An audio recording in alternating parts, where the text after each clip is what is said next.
Ils m'ont dit, écoutez, bon, on connaît la chambre, on donne la chambre, on donne plus sur la chambre. Nous les agriculteurs, on est très sensibilisés aux orages de grêle et aux dégâts qu'il y a derrière quand il grêle.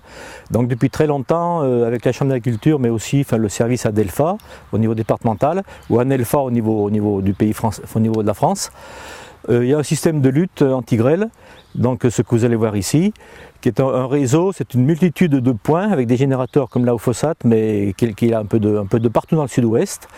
Et en cas d'orage de grêle annoncé par Météo France, tout ce service se met en route pour essayer de limiter les dégâts, voire de limiter la grêle si on peut, quoi. Ils ont travaillé sur ce dispositif dans les années 70, je crois.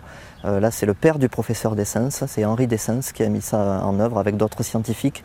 Et ils se sont rendus compte en fait que sous les nuages d'orage, il y avait une aspiration d'air. Donc ne serait-ce qu'avec ces générateurs qui brûlent du gaz, les particules de gaz arrivent à monter jusqu'à 10, 12, voire 15 km d'altitude et ensemencer, comme ils disent, les nuages. Et provoquer cette multitude de gouttelettes et cette multitude de petits grêlons au lieu d'avoir des gros. Depuis très longtemps que ça fonctionne, 30 ans, 40 ans, voire peut-être davantage, on s'est quand même aperçu qu'il y a une efficacité. Il y a une efficacité quand vraiment tout le monde allume ses générateurs, il grêle moins ou une grêle de faible intensité. On commence à avoir des résultats scientifiques qui sont prouvés, avérés, sur des zones, alors pas trop en Ariège, mais surtout sur la Haute-Garonne, puisque le professeur Dessens est basé en Haute-Garonne.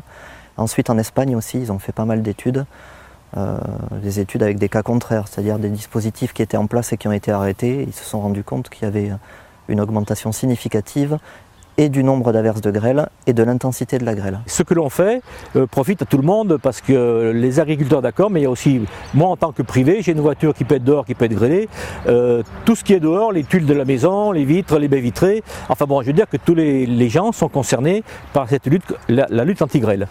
Alors là vous êtes chez un agriculteur, mais il y a sans doute des générateurs comme ici qui sont tenus par des gens qui ne sont pas forcément agriculteurs.